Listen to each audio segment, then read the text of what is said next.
देखिए, मैं आज तुम्हें प्रेजेंट इंडेफिनिट के ट्रांसलेशन के बारे में पढ़ाता हूँ कि हमको किस तरीके से परीक्षा में ट्रांसलेशन करने हैं, इंग्लिश में किस तरीके से चेंज करने हैं, किस तरीके से हमें ट्रांसलेशनों को करना है, विशेष रूप से समझना है कि तरीके तो बहुत हैं, अपने अपने तरीके का अलग अलग पढ़ाना होता है। तो देखिए किस तरीके से मैं तुम्हें इन ट्रांसलेशनों को बता रहा हूं। तो आज मैं प्रेजेंट इंडेफिनिट के नेगेटिव सेंटेंस के बारे में बता रहा हूं कि प्रेजेंट इंडेफिनिट के नेगेटिव ट्रांसलेशन कैसे करते हैं। तो देखिए प्रेजेंट इंडेफिनिट टेंस सबसे पहले लिखेंगे present PRESENT present indefinite INDEFINITE indefinite tense. Present indefinite tense के बारे में पहले भी बता चुका हूं, लेकिन आज पुनः मैं रिपीट कर रहा हूं। तो देखिए इसकी पहचान होती है, वाक्यों के अंत में ता है, ती है, ते है, ता हूं, ते हो आदि शब्द आते हैं। इससे पहचान लेते हैं कि वाक्य प्रेजेंट इंडेफिनिट टेंस का है। इसमें नेगेटिव के लिए किस तरीके से करते हैं, नेगेटिव ट्रांसलेशन किस तरीके से करते हैं। तो देखिए जैसे कोई ट्रांसलेशन है, मैं खाना नहीं खाता हूं, या मैं पत्र नहीं लिखता हूं, मैं आगरा नहीं जाता हूं, तो इस तरीके के ट्रांसलेशन किस तरीके से किए जाते हैं। तो सबसे पहले सिंगुलर के लेते हैं, सिंगुलर नेगेटिव। तो देखिए सबसे पहला ट्रांसलेशन है वह प्रतिदिन अखबार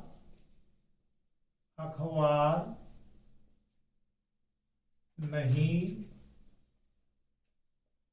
पढ़ता है। ये है वह प्रतिदिन अखबार नहीं पढ़ता है।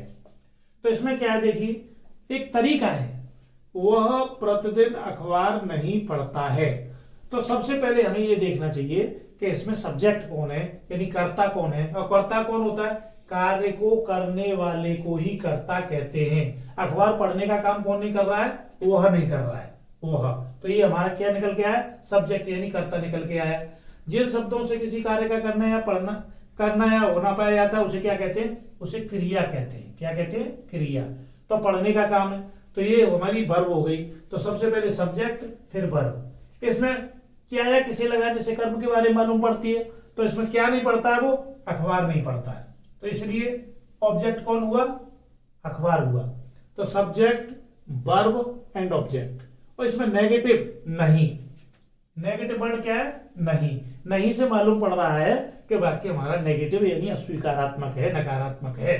तो इसको किस तरीके से करेंगे, अगर एक वचन नेगेटिव है तो एक वचन नेगेटिव के लिए क्या है, हेल्पिंग वर्ब डज होती है। प्रेजेंट इंडेफिनिट में एक वचन नेगेटिव के लिए हेल्पिंग वर्ब डज होती है। तो किस तरीके से हमें शब्दों को सेट करना है, इसमें किस तरीके से इसको ट्रांसलेशन को करना है। तो सबसे पहले सब्जेक्ट लो, ही लेंगे सबसे पहले ही। फिर उसके बाद क्या करेंगे, ही सब्जेक्ट सिंगुलर में है, एक वचन में है, तो उसी के अनुसार हम जो है हेल्पिंग वर्ब यानी सहायक्रिया लगाएंगे। तो एक वचन की हेल्पिंग वर्ब होती है डज, डज लिख देंगे। डज के पीछे ही तुरंत नेगेटिव वर्ड नॉट लगाएंगे। नॉट के तुरंत बाद क्या करेंगे, मेन वर्ड यानी मुख्य क्रिया लेंगे, पढ़ता है, पढ़ने की लगाते हैं रीड, READ रीड। फिर क्या नहीं पढ़ता है वो, अखबार। तो he does not read the newspaper, the newspaper, NEWS और PAPER न्यूज़पेपर। अब जो समय होता है, चाहे रोजाना हो चाहे प्रतिदिन हो, समय हमेशा पीछे ही रहता है, इसलिए एवरीडे को सबसे पीछे लगाएंगे, EVERY और DAY। ये हमारा एक ट्रांसलेशन नेगेटिव वाला कंप्लीट हो गया। अब दूसरा लेते हैं, जैसे सिंगुलर में गोपाल रोजाना क्रिकेट नहीं खेलता है। ये भी जैसे ऊपर मैंने अभी थोड़ी देर पहले कराया, सेम उसी तरीके से, बिल्कुल सेम उसी तरीके से इसको भी करेंगे। क्योंकि सबसे पहले स्टूडेंट को यह देखना चाहिए कि इसमें सब्जेक्ट कौन है। सब्जेक्ट कौन होता है, जो कार्य को करने वाला है। क्रिकेट खेलने का काम कौन नहीं कर रहा है, गोपाल नहीं कर रहा है, इसलिए गोपाल कौन है, गोपाल है सब्जेक्ट। क्या है, सब्जेक्ट। वर्ब कौन है, खेलता वर्ब है, खेलता, खेलता क्या है, किसे लगाने से कर्म की मालूम पड़ती है, इसलिए क्रिकेट क्या है, ऑब्जेक्ट यानी कर्म है। और नेगेटिव वर्ड क्या है, नहीं है। और इसमें बचा हमारे पास क्या, रोजाना, तो ये समय है और समय सबसे पीछे रहता है। तो सबसे पहले क्या करेंगे, गोपाल की स्पेलिंग बनाएंगे, गोपाल, इस तरीके से गोपाल। अब गोपाल सिंगुलर में है तो सिंगुलर की हेल्पिंग वर्ब होती है डच, तो इस नियमानुसार लगाएंगे डच। फिर लगाएंगे नहीं की English, not, not. Gopal does not, खेलने की अंग्रेजी प्ले, PLA भाई, play the cricket, CRICKET, cricket. रोजाना बचा हमारे पास, समय को सबसे पीछे ले जाइए तो रोजाना के लिए लिखेंगे डेली, DAIL भाई। डेली और एवरीडे यानी एक जैसी मीनिंग है, कोई अंतर नहीं है, केवल उसको रोजाना तो डेली बना दिए, प्रतिदिन एवरीडे बना दिए, कोई डिफरेंस नहीं है। तो देखिए नंबर 3, नंबर 3 में क्या है, जैसे वह प्रतिदिन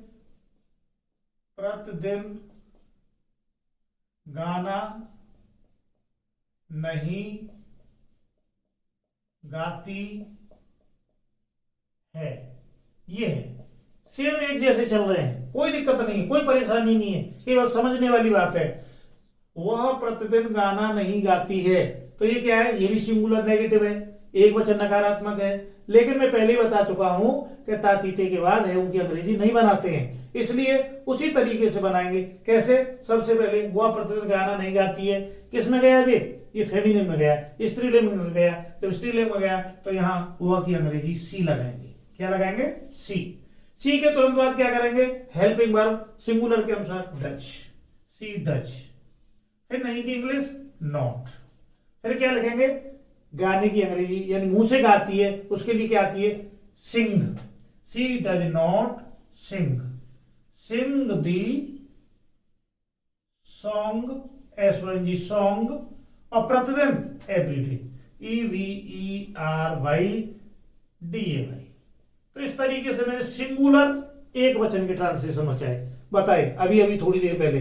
अब देखिए नंबर 4, नंबर 4 पर क्या है, प्लूरल लेते हैं, बहुवचन के नेगेटिव लेते हैं। बहुवचन के नेगेटिव में क्या है, देखिए जैसे लड़के, लड़के, कमरा में, रामायण नहीं सुनते हैं, सुनते हैं। लड़के कमरा में रामायण नहीं सुनते हैं, तो इसमें क्या है, लड़का होता है एक और लड़के होते हैं बहुत से, इसलिए प्लूरल में चला गया। क्या है ये, प्लूरल। और प्लूरल क्या हुआ, लड़के, बहुवचन। कमरा में रामायण नहीं सुनते हैं, तो सबसे पहले सब्जेक्ट हुआ लड़के, सुनते हैं क्या है, वर्ब। क्या नहीं सुनते हैं, रामायण, ऑब्जेक्ट। किसमें, कमरे में यानी कमरा में। कमरा का मतलब क्या हो गया, अदर वर्ड्स, अन्य शब्दों में। और अब हमारे पास बचा नहीं, नहीं का मतलब हो गया नेगेटिव वर्ड। तो सबसे पहले सब्जेक्ट, सब्जेक्ट के बाद वर्ब, वर्ब के बाद ऑब्जेक्ट, ऑब्जेक्ट के बाद अदर वर्ड्स। और वो नेगेटिव वर्ड तो हमारे पास पहले से ही है, वो तो लगेगा ही लगेगा। तो सबसे पहले लगाएंगे बॉयज, क्या लगाएंगे, बॉयज, इस तरीके से बॉयज। अब बॉयज प्लूरल में है, और जब प्लूरल में है तो प्लूरल की हेल्प वर्ब होती है डू, तो पहले डू लगाएंगे, डू, इस तरीके से। फिर नेगेटिव वर्ड की अंग्रेजी, नहीं की अंग्रेजी नॉट लगाएंगे, नॉट। अब लेंगे मेन वर्ब। सुनने की अंग्रेजी दो होती है, लिसन माने सुनना और हियर माने सुनना, कोई भी एक लगा सकते हैं। तो हियर लगाएंगे, here, HEAR, here. Boys do not hear the Ramayana, the Ramayana. The क्यों लगाई, दी इसलिए लगाई क्योंकि जितनी भी पवित्र पुस्तकें होती हैं उससे पहले दी आर्टिकल का प्रयोग किया जाता है, इसलिए दी रामायण लगाई है। अब क्या बचा, boys do not hear the Ramayan. क्या बचा, अदर वर्ड्स बचे। अदर वर्ड्स में इन दी रूम, इन दी रूम यहां लगाएंगे, इन दी रूम, रूम शब्द को जोड़ देंगे, इन द रूम। तो इस तरीके से ये नेगेटिव प्लूरल में हो गया। नेक्स्ट देखते हैं नंबर 5। अब लेते हैं लड़कियां, लड़कियां, लड़कियां रसोई घर में, रसोई घर में खाना नहीं पकाती हैं, पकाती हैं। ये नेगेटिव।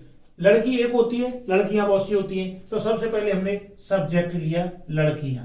इसके बाद वर्ब क्या है? पकाती। वर्ब क्या है? पकाती। इसके बाद ऑब्जेक्ट क्या है? खाना। नेगेटिव वर्ड क्या है? नहीं। और अदर वर्ड्स में क्या आएगा? रसोई में। ये अदर अन्य शब्द अदर वर्ड्स है। तो सबसे पहले क्या लेंगे? सब्जेक्ट लेंगे गर्ल्स। क्या लगेंगे? गर्ल्स। गर्ल्स के बाद क्या लेंगे? गर्ल्स। फिर लेंगे हेल्पिंग वर्ब। हेल्पिंग वर्ब किसके अनुसार? लड़कियों के अनुसार। लड़कियां बहुत सी हैं इसलिए डू, डू। फिर नहीं की अंग्रेजी नॉट। अब क्या है? मेन वर्ब लेंगे कुक, पकाना, COO की कुक। कुक दी फूड, दी फूड, FOOD फूड। अब इसके बाद क्या बचा? हमारे पास बचा केवल अदर वर्ड्स बचे। अदर वर्ड्स को हम पीछे पहुंचाएंगे। तो girls do not cook the food in, पहले इन लगाएंगे, इन दी किचन, इन दी किचन, KITCHEN। तो इस तरीके से ये भी एक नेगेटिव सेंटेंस रहा। अब नंबर 6 लेते हैं। नंबर 6 में क्या है? खिलाड़ी, खिलाड़ी रोजाना क्रिकेट नहीं खेलते हैं। बहुत ईजी है, कोई प्रॉब्लम नहीं आएगी, समझने की बात है बस। खिलाड़ी बहुत से, क्यों है? क्योंकि हैं और वो आती है तो अधिकतर वो प्लूरल में ही आती है, इसलिए खिलाड़ी प्लूरल में चला गया। तो सब्जेक्ट क्या हुआ? खिलाड़ी हुआ, खिलाड़ी। इसके बाद क्या है? मेन वर्ब क्या है? खेलते है। और ऑब्जेक्ट क्या है? क्रिकेट।